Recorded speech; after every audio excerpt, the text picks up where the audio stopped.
Mesdames et messieurs, un plaisir de vous retrouver encore une fois sur Canal Algérie pour continuer de vous accompagner durant cette période difficile de pandémie mondiale avec aujourd'hui la deuxième partie donc des Jeux méditerranéens de 1987 et notre équipe nationale de handball. Encore une fois, toujours pour nous en parler, nos deux spécialistes en la matière, Aziz Darouez et Nordine Henni.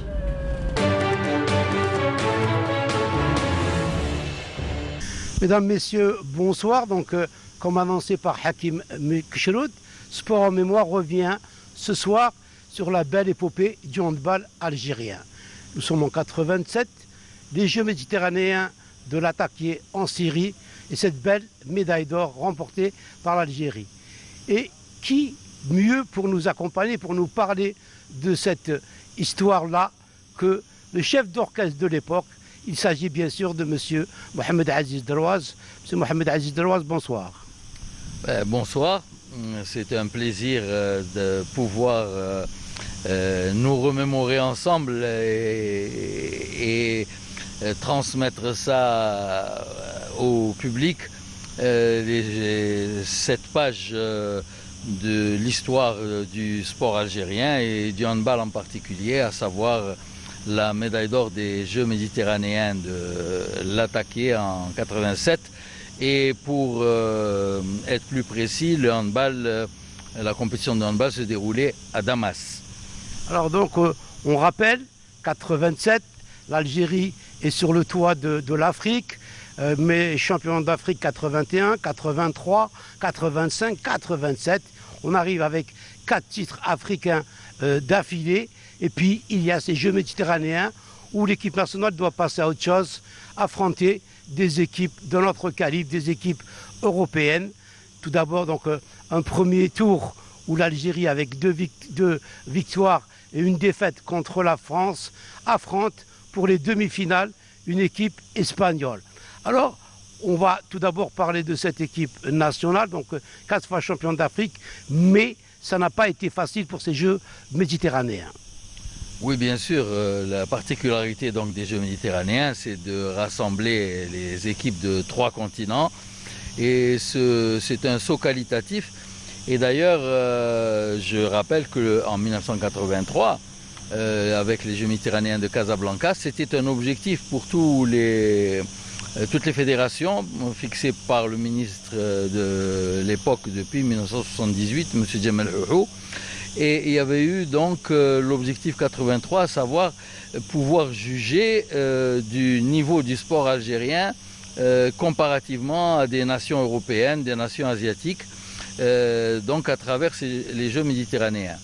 Je rappelle qu'on avait organisé les Jeux méditerranéens 75, ensuite il y a eu ceux de Split, et enfin donc ceux de 83 où nous avions pu avoir une médaille d'argent en finale contre la Yougoslavie.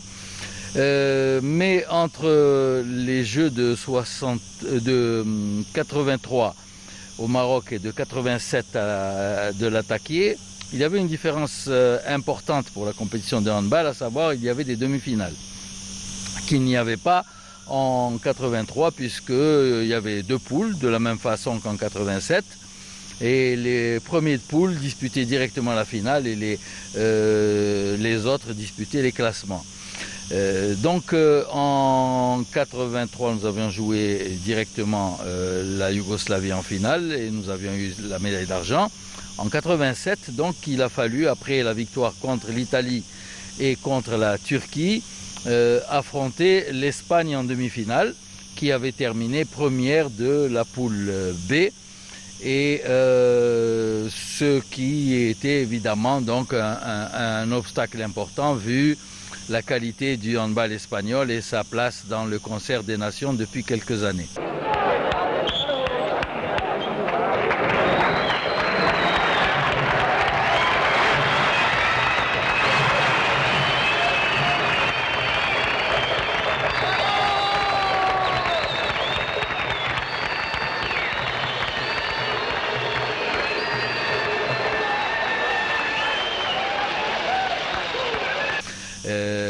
Donc c'est un match qui forcément était pour nous un challenge Et le billet de passage pour une finale à laquelle on tenait tant. Il faut rappeler que pour ces Jeux méditerranéens, nous étions privés de notre effectif, on va dire, habituel depuis quelques années, puisque manqué à l'appel, Dobala déjà depuis 86, puisqu'il a été suspendu de l'équipe nationale. Et manquait Hamish qui était blessé ou suspendu, manquait Benjmil qui s'était marié cette année-là, manquait Ben Moursoula qui avait ressenti une grande fatigue, manquait Belhoussine qui s'était marié également, et manquait Berouesh qui était lui depuis 2 ans nouvelle arrivée comme pivot de l'équipe nationale. Donc c'était une équipe extrêmement rajeunie, avec l'apport de jeunes de 20 ans qui étaient notamment donc Bouhanniq, Mahmoud et Aït Hussein Makhlouf. Karim Mouhab qui qui était arrivé en équipe nationale était absent pour les Jeux méditerranéens. Et donc c'était une équipe vraiment remaniée, mais qui pouvait soutenir la comparaison avec les grandes nations. Et c'est ce qui a été le cas donc dans cette demi-finale contre l'Espagne. Allez, on vous laisse regarder le match et on se retrouve tout juste après.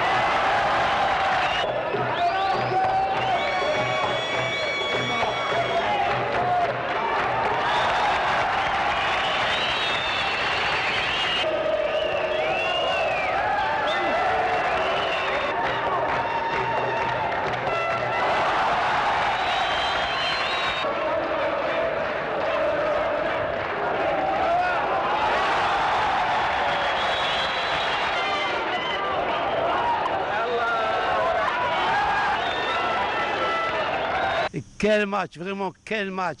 18-18 au coup, sifflet final des arbitres français. Un match donc qui aura retenu l'attention de tout le monde. Donc que peut-on dire sur ce match avant les prolongations, monsieur Mohamed Aziz Derouaz? Bien qu'il a été intense et que les défenses ont pris le pas sur les attaques, 18-18 à la fin du temps réglementaire, ça met en relief donc la qualité des défenses des deux côtés. Et en ce qui nous concerne, bien sûr, les téléspectateurs se sont bien rendus compte que sans gaucher à la place d'arrière droit, c'est toujours difficile et il faut rendre hommage donc à Fethi Lecheb d'occuper cette place du mieux qu'il peut, lui qui est droitier.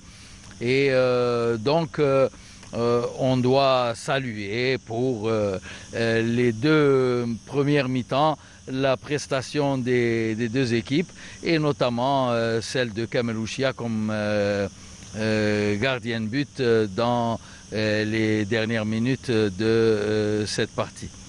Place donc maintenant aux prolongations. أهلا بكم أعزائي المشاهدين من صالة قصر الرياضة بدمشق، حيث نقدم لكم الشوطين الإضافيين الأول والثاني في مباراة الدور قبل النهائي الأولى بين الجزائر وأسبانيا. المباراة انتهت إلى التعادل ب 18 هدف لكل فريق.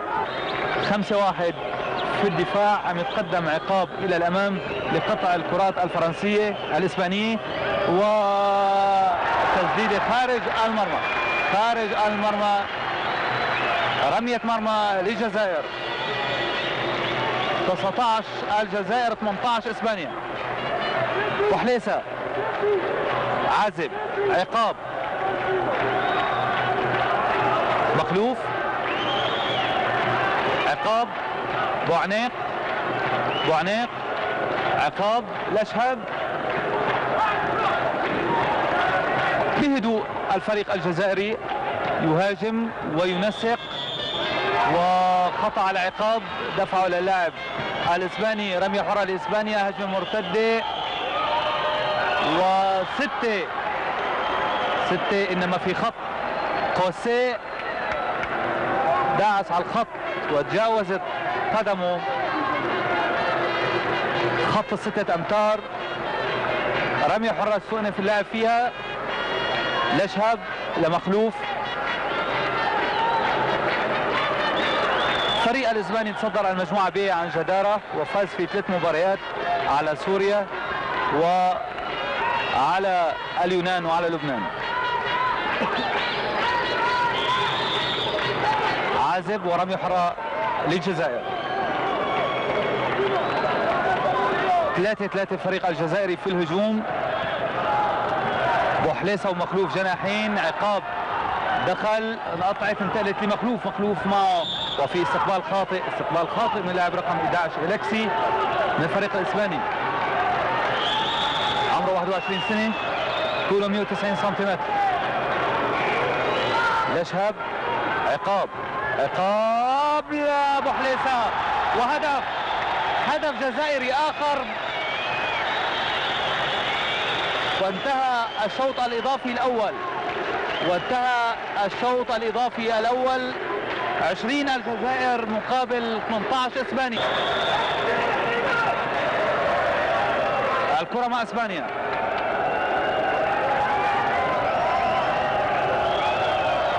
هجمة إسبانية رقم 9 أنجيك.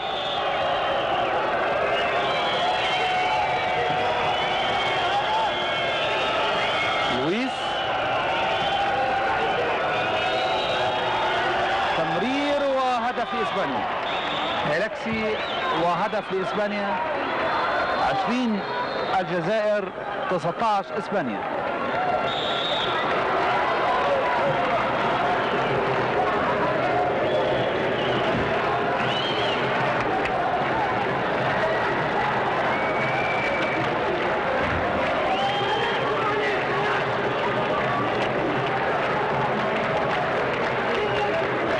بوحليسة، عقاب لشهب في مخلوف لوحده. لشهب، عقاب لشهب لمخلوف. واعتبر الحكم لعب سلبي من الفريق الجزائري. مضت دقيقة على بداية الشوط الثاني.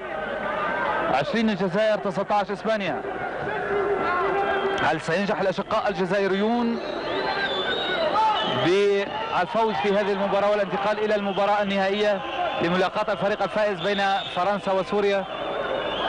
3 دقائق ونصف على نهاية الشوط الإضافي الثاني. الكرة مع إسبانيا. خوسيه وارتدت رمية جانبية الآن، رمية جانبية للجزائر. دائما الحكم بهذه الحالات يطلب إيقاف الوقت. رمية جانبية. عقاب بوحليسة. عم يهدي الفريق الجزائري الوقت، هو متقدم بفارق هدف ويسعى لأن يضيف هدف آخر. وتشجيع من الجمهور للأشقاء الجزائريين. عقاب وسدد، إنما دفعوا أحد اللاعبين الإسبانيين. رمية حرة للجزائر. هذا هو اللاعب عقاب، لاعب متميز بالفريق الجزائري ويلعب صانع ألعاب. بدل الآن مع بوعنيق، عاد إلى مركز صانع ألعاب الفريق. بوعنيق، مخلوف للشهب، عقاب، بوعنيق، عقاب تمريرة لعازب لاعب الدائرة، دفع ورمي حرة. عم يسعى دائما الفريق الجزائري الدخول من منطقة المنتصف واحداث ثغرة او نيل رمي حرة، رمي حرة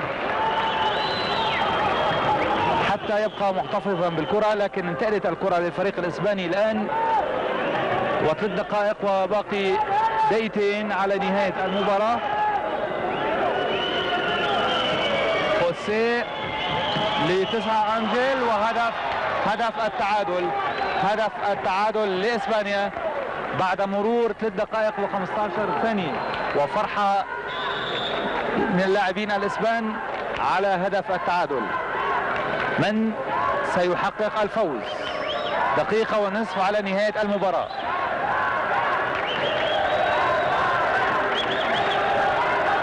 يقود المباراة حكمان من فرنسا وهما جان ليون وجيرار كوفلر. بدرالي، وخطأ على بدرالي،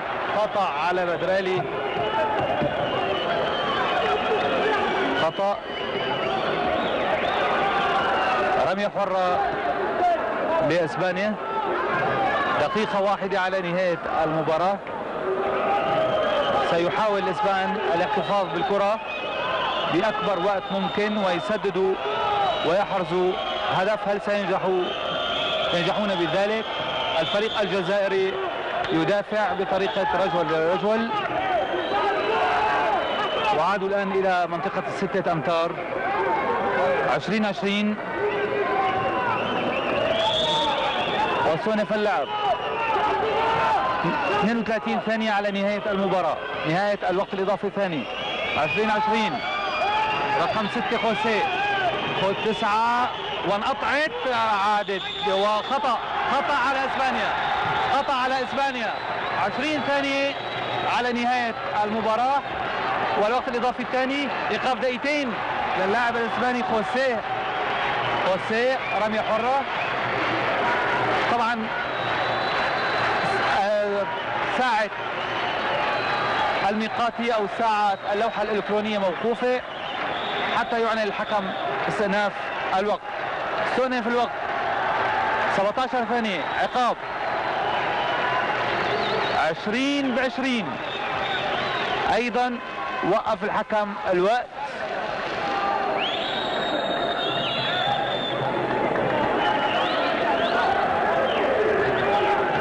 الفريق الإسباني سينفذ ما تبقى من الوقت ب5 لاعبين باعتبار الحكم أوقف لاعب رقم 6 خوسيه دقيقتين. وعم يطلب الحكم الانتباه من الحكم ميقاتي، الانتباه تماما للانتباه إليه أثناء إيقاف الوقت حتى لا تمر أي ثانية بلا لعب. وانتباه صافرة لبدء الوقت.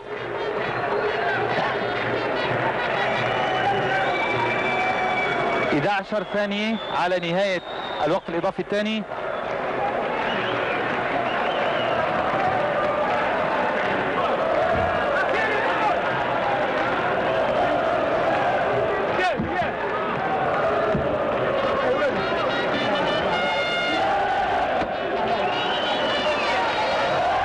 مراقب المباراة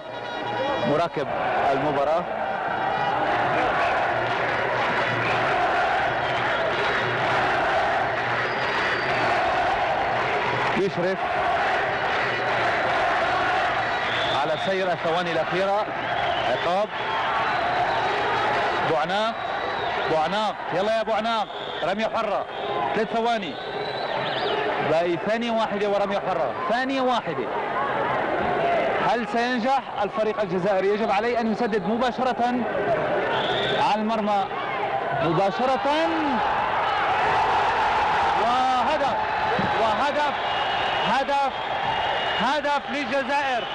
هدف للجزائر. وارتدت الكرة.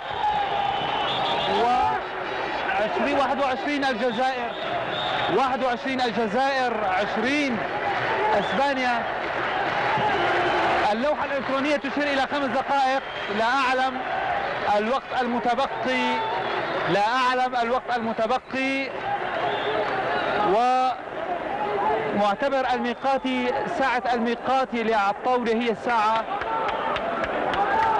الساعة الأخيرة لإعلان نتيجة المباراة. هجمة مرتدة، رمية جانبية لإسبانيا، وانتهى الوقت الآن أعزائي المشاهدين بفوز الفريق الجزائري على الفريق الإسباني ب21 هدف مقابل 20.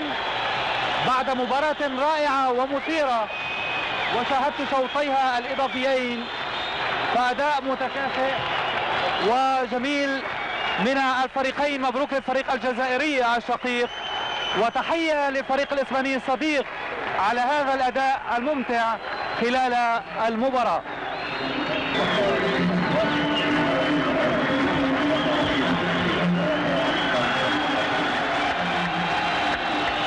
وتحية للجزائريين من الجمهور هنا في الصالة 21-20. Et voilà donc sur le fil, hein, 21-20, un petit but d'écart, beaucoup d'émotions, beaucoup de suspense, mais finalement la bande à Deloise a réussi donc son premier pari, battre cette équipe nationale. Ben oui, c'est un succès extraordinaire pour arriver en finale avec, dans les conditions dans lesquelles nous avons vécu ce match, une intensité exceptionnelle. Et donc sur le fil, donc nous avons pu gagner. On a pu profiter d'une erreur parce que les Espagnols aussi avaient la balle de match. À 20-20, c'est eux qui avaient la balle. La défense a pu faire une faute inespérée donc à l'attaque espagnole. Et puis Aït Hussein a brillamment conclu pour marquer ce 21e but. Les Espagnols avaient encore quelques secondes à jouer et il a fallu faire pressing pour qu'ils ne puissent pas donc égaliser une nouvelle fois. Vraiment beaucoup de joie à l'issue de ce coup de sifflet final. Voilà donc terminé pour cette demi-finale. Victoire de l'Algérie sur l'Espagne, 21-20 après 2 séries de prolongation. Nous revoilà pour cette fameuse finale des Jeux méditerranéens de l'attaqué en Syrie, Algérie-France. Un match que vous allez voir très palpitant. C'est un bonheur de pouvoir présenter cette finale Algérie-France des Jeux méditerranéens 1987. C'est un bonheur de la revoir puisqu'on ne l'a jamais revue. Et donc c'était un grand match qui nous a permis de gagner l'une des 5 médailles d'or de l'Algérie et donc au décompte final des médailles des Jeux méditerranéens de l'attaqué. Un grand bonheur d'avoir été accompagné par 7000 spectateurs syriens et quelques Algériens qui étaient là-bas. On était comme dans une ambiance de Salle Harsha. Et bien sûr, une revanche pour nous parce qu'on avait perdu 16-19 dans le match de poule. J'ai pu corriger quelques, on va dire, détails dans la composition de l'équipe pour notamment neutraliser l'arrière gaucher français De Bureau qui avait marqué 10 buts dans le match de poule. Et on va se rendre compte qu'il n'a pas eu cette liberté d'action au cours de cette finale. Donc un grand hommage à notre équipe, on va revenir là-dessus tout à l'heure. Mais pour le handball algérien, battre l'équipe de France qui a, après les Jeux méditerranéens de 2003, vécu 2 réformes à la fois pour amener la France dans le premier niveau des nations de handball, c'était vraiment quelque chose de très important, un grand exploit. Donc fin de match, égalité également comme pour les demi-finales. L'Algérie termine à égalité devant la France et il va falloir aller donc à cette série, donc à ces prolongations. Un match qui a tenu toutes ses promesses.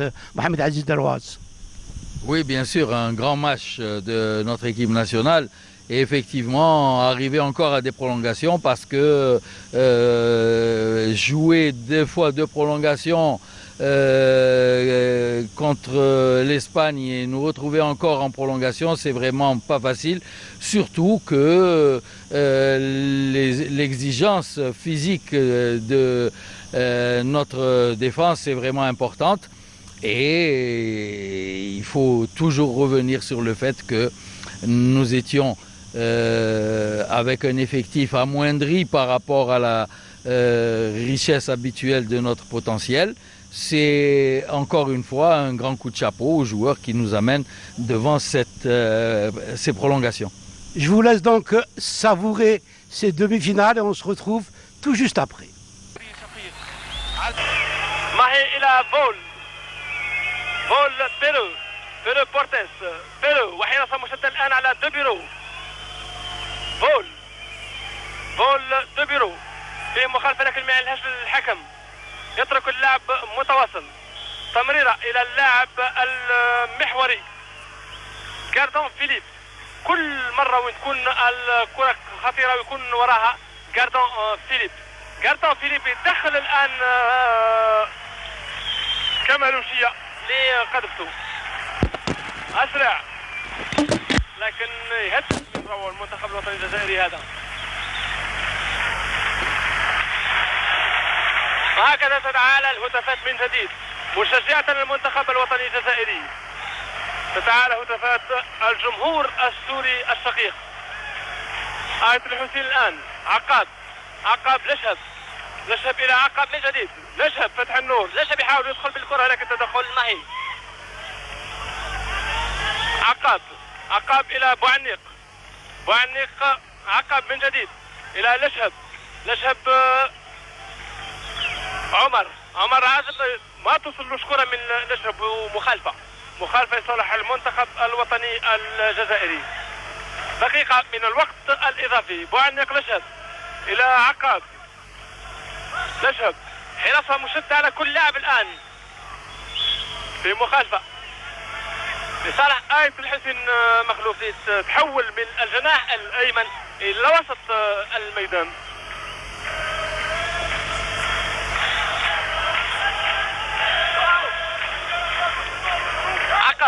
عقاب إلى عازب عقاب لشهب فتح النور إلى عقاب مرر كرته إلى آية الحسين مخلوف ويسجل آية الحسين مخلوف 21-20 دقيقتين من اللعب من الشوط الإضافي الأول.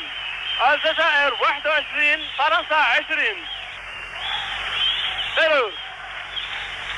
فول ماهي إلى بورتيس ماهي فول دوبيرو إلى بيرو خطير باليسرى ضيع من الكرة بودرالي وعازب بودرالي حاول يسرع من الهجوم عازب مرر كورته يدخل عازب ويسجل عازب 22-20. وقف الحكم الوقت دقيقتين و46 ثانية من الشوط الإضافي الأول. الجزائر 22 فرنسا 20. بورتيس إلى فول بوانسو إلى دوبيرو من جديد بوانسو فول قد تمر جانبية دائما لصالح المنتخب الفرنسي. 3 دقائق لعب و10 ثواني. بوانسو إلى دوبيرو من جديد إلى بورتيس كان فيه مخالفة من بورتيس لكن ما يعلنش الحكم. وتبقى الكرة الجزائرية الآن بعد ما ضيع بورتيس الكرة.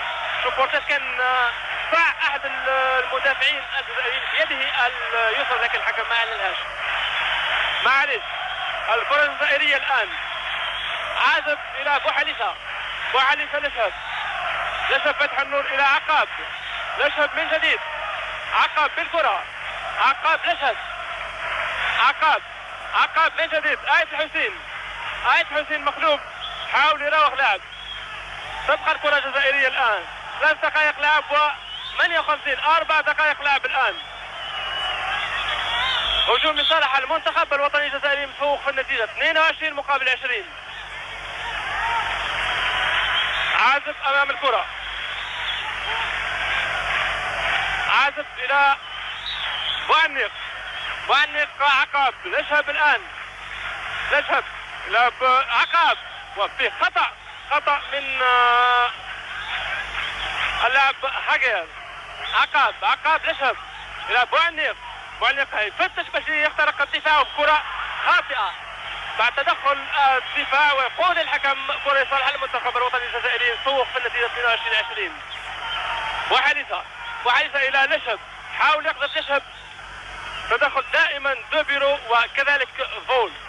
دوبيرو فول وماهي، ثلاث عناصر خطيرة في المنتخب الفرنسي سواء في الدفاع أو في الهجوم. عقاب إلى آية الحسين، يشب فتح النور يحاول يدخل لك التدخل الآن دائما اللاعب فول. 4 دقائق لعب و49 ثانية.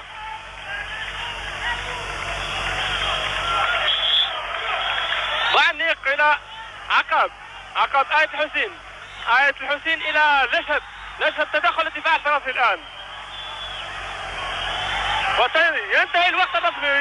ينتهي الوقت الرسمي يقول للحكم تسجل الإصابة. انتهى الوقت الرسمي قبل تسجيل الإصابة. ينطلق الهجوم الآن لصالح المنتخب الوطني الجزائري مع التشكيلة: عازب، بوعنيق، عقاب، بوحليسة، لشهب، آية الحسين وأوشية في حراسة المرمى. لشهب إلى عقاب، لشهب فتح النور، عقاب، لشهب إلى عقاب من جديد. حماس كبير يعم قاعة الفيحاء هنا بدمشق. بوعنيق إلى عقاب، تعاد المخالفة. عازب إلى بوعنيق، عقاب، لشهب يحاول يدخل بالكرة لكن ما تصج كورته إلى آية الحسين مخلوف، يزلق. سبب الانزلاق هو كابل كهربائي، كابل التلفزيون السوري.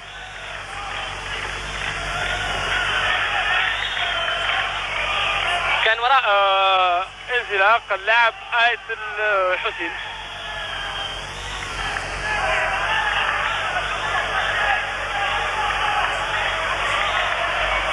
حراسة الآن على كل لاعب، 22-21 في النتيجة لصالح المنتخب الوطني الجزائري. دخول الآن رياس برينو، غير الفريق الفرنسي من لاعبيه. صراع كبير الآن، كل لاعب جزائري حارس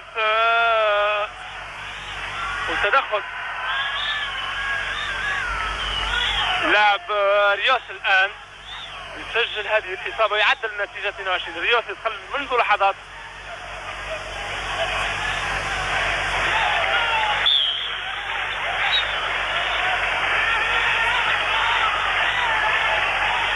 أحيانا في حركات زائدة من المدرب ولاعبيه، حركات ما يجبش باش تكون في مثل هذه المقابلة، خاصة أنها ممكن باش تلعب على الجانب البسيكولوجي للاعب.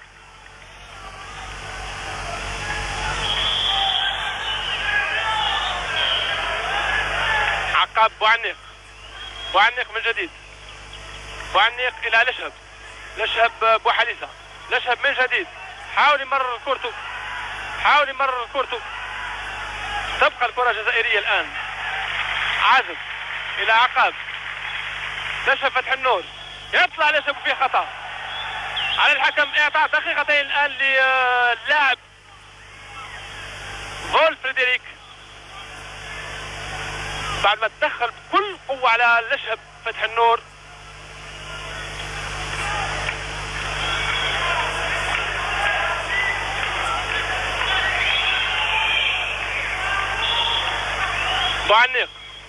بوعنيق إلى لشهب عقاب، لشهب من جديد، آية الحسين من جديد، بوحليسة، آية الحسين غير مكانه آية الحسين من الجهة اليمنى إلى وسط الميدان، تحرك كثير آية الحسين في هذه الأثناء. بوعنيق إلى عقاب لشهب، عقاب من جديد، بوعنيق إلى عقاب لشهب، عقاب لشهب، يدخل لشهب ويسجل يسجل بكل روعة لشهب. 23-22 دقيقتين و34 ثانية من الشوط الإضافي الثاني.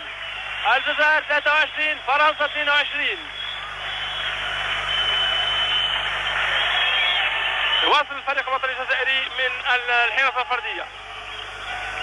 جاردون يدخل بكل قوة ويسجل. ما في اختلاف بين الحكام، اختلاف بين الحكام، حكم يقول سجل وحكم يقول لا. إذا المخالفة الآن لصالح المنتخب الفرنسي ولصالح المنتخب الوطني الجزائري ما زال متفوق في النتيجة 23 مقابل 22.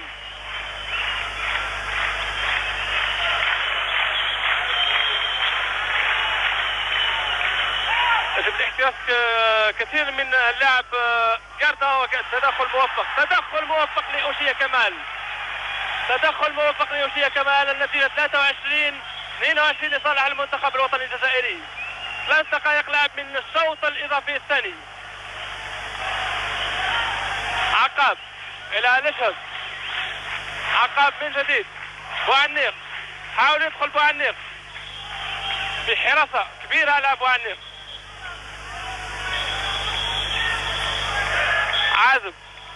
عازب إلى بوعنيق. عقاب يحاول باش يستغرق في المنتخب الوطني الفرنسي. يسجل نشهب الآن، الإصابة 24. 3 دقائق و50 ثانية من الشوط الإضافي الثاني. الجزائر 24 فرنسا 22. حراسة مشددة على كل لاعب فرنسي الآن. توقيف للعب ودقيقتين لبوشكريو صالح. الآن تفوق عددي لصالح المنتخب الوطني الفرنسي الآن.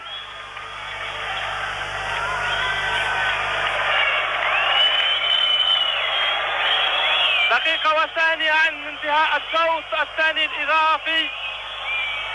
الجزائر 24 فرنسا 22. ماهي إلى فول 0. ماهي وتدخل موفق للحارس روسيا. عازب إلى لدرع الحسين.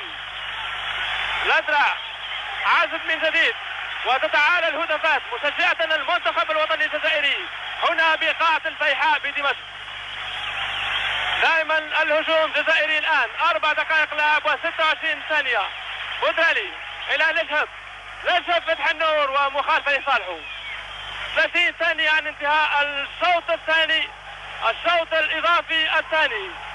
دائما تفوق جزائري في هذا الدور النهائي من الدورة 10 لحوض البحر الأبيض المتوسط. الفريق الفرنسي كان فوق الفريق الجزائري في الأدوار التصفوية 16-19.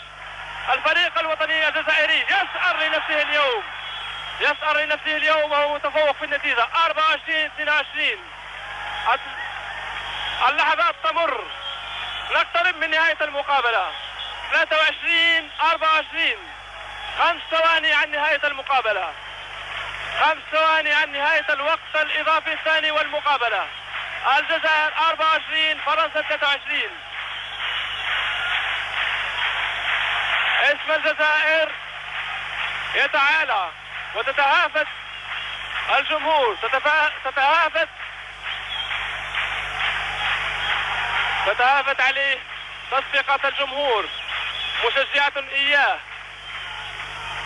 في مخالفة من اللاعب ماهي. ثانية واحدة فقط عن انتهاء الشوط الإضافي الثاني والمقابلة. 1 ثانية فقط والمنتخب الوطني الجزائري متفوق في النتيجة 24-23. 1 ثانية فقط. إذا نقول مسبقا للمنتخب الوطني الجزائري هنيئا بهذا الانتصار وبهذه الميدالية الذهبية الأولى. وهكذا تفوز الجزائر بأول ميدالية ذهبية في كرة اليد في هذا الدور النهائي لحوض البحر الأبيض المتوسط. تفوز الجزائر بأول كأس، بأول ميدالية ذهبية. هنيئا للمنتخب الوطني الجزائري، هنيئا لكل العناصر التي شاركت في هذا الانتصار العظيم. هنيئا لكل من رافق المنتخب الوطني الجزائري، هنيئا لكل من معاشو، بودرالي، عقاب، بوحليسة، عازب، لدرع، آية الحسين، بوشكريو، بوشيش، بوعنيق، نشهب، أوشية وغيرهم من اللاعبين الذين لم يشاركوا في هذه المقابلة.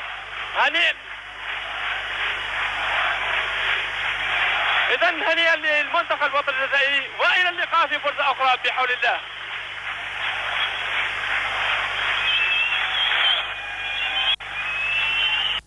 يشجع دائما الأداء الجميل والأداء الرائع.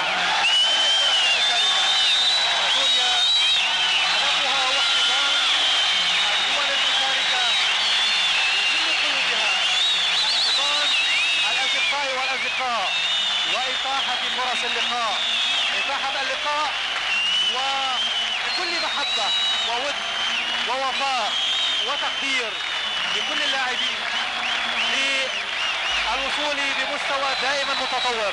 24-23 sur le fil. L'Algérie est médaille d'or. Un sacre qu'on attendait depuis longtemps. À l'attaquer, le handball algérien monte sur cette haute marche. Un match qui aura vraiment tenu en haleine tout le public algérien et même ceux de l'attaquer, les Syriens, qui étaient tous acquis à la cause algérienne. Ah oui, vraiment une satisfaction, je veux dire même incommensurable. Battre la France en finale et une nouvelle fois en compétition officielle aux Jeux méditerranéens, un grand bonheur. J'avais dit à l'époque, c'était pour les premiers Jeux méditerranéens de 1983, c'était mon indépendance personnelle. Et là, vraiment un grand bonheur et une équipe qui s'est transcendée tout au long du parcours avec des joueurs, des jeunes joueurs qui ont été là pour renforcer l'éclosion de Mahmoud Bouhanir, de Mkhlouf Aït Hussein, la performance de défense des joueurs comme Hussein Ledra, Salah Bouchkriou, Jalil Bouhanani, qui est donc vraiment une grande équipe qui a justifié le nouveau rang du handball algérien à travers le handball international. Voilà, donc j'espère que vous aurez apprécié ces moments de handball. J'espère que notre handball national reviendra à ce meilleur niveau. Il a déjà prouvé des signes de renaissance au dernier championnat d'Afrique en Tunisie. Quant à moi, il ne me reste plus qu'à vous dire bonsoir et prenez soin de vous.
Donc voilà, j'espère que vous aurez apprécié ces moments de joie, ces moments de bonheur de la grande histoire du handball algérien, avec un grand souhait, revoir son handball revenir à son meilleur niveau. On a vu un sursaut d'orgueil, un renouveau avec ces derniers championnats d'Afrique où on a obtenu la 3e place, un retour.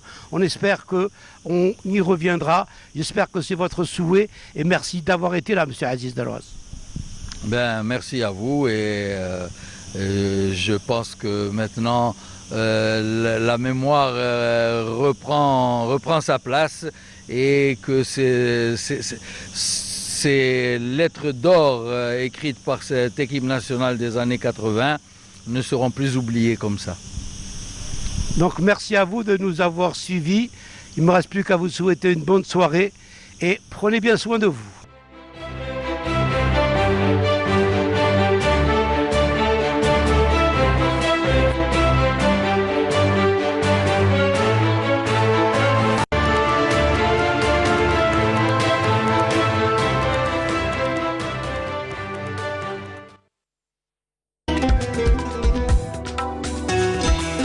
Madame, mademoiselle, monsieur, merci de nous être fidèles sur Canal Algérie pour ce nouveau numéro de Sport en mémoire. Avec à l'honneur aujourd'hui le Chabab Riadi de Belouizdad qui a été sacré champion de la saison 2019-2020 suite à la réunion du bureau fédéral de la Fédération algérienne de football réunie mercredi dernier en session extraordinaire et qui a validé l'arrêt du championnat de Ligue 1 en raison de la pandémie du coronavirus Covid-19.